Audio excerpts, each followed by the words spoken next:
આપણા ધોળાસા ગામના મોરી પરિવારના મારા બાપાની મારે વાત કરવી. કેવો મરદ શીશ પર નવે મરદ બોલી પૈસા ને મરદ ખિલાવે ખાય મરદ ચિંતા નહીં મારે મરદ દે થપડા કામ તો મરદ ઈ આવે. આવો મરદ પોતે બે બળદ લઈ અને પોતે હાથી હાકે એમ કહો કે ધોળા પગલાની પાક જેવા બે બળદ લઈ અને પોતે ખેતરમાં હાથી હાકે. પણ ભલે એવું હે એ સમયમાં લૂંટારા અને પાર આવતી. મારા બાપા એવા મરદ મારા હતા.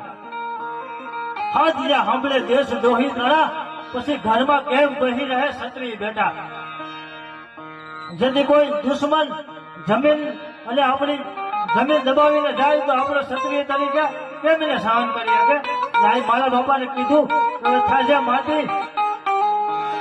ત્યારે મારા બાપાએ કીધું કે ભાગું તો આજ મારી જનેતાનું ધાવણ લાગે હો. હવે આ ગોળાહાનો ટીપો તમને વટવા ના દઉં. અને પોતે ભાગર સામ કરતી જ્યાં પાટો મારી હવે આ કાઢી મેળા ભાગા ઝીક ભાગા ઝીક ભાગા ઝીક ભાગા ઝીક ભાગા ઝીક ભાગા ઝીક ભાગા ઝીક ભાગા ઝીક ભાગા ઝીક મેળા બોલાવો. એમ કહેવાય કે પાળના માણસો બાપ ઝાઝા હતા હો.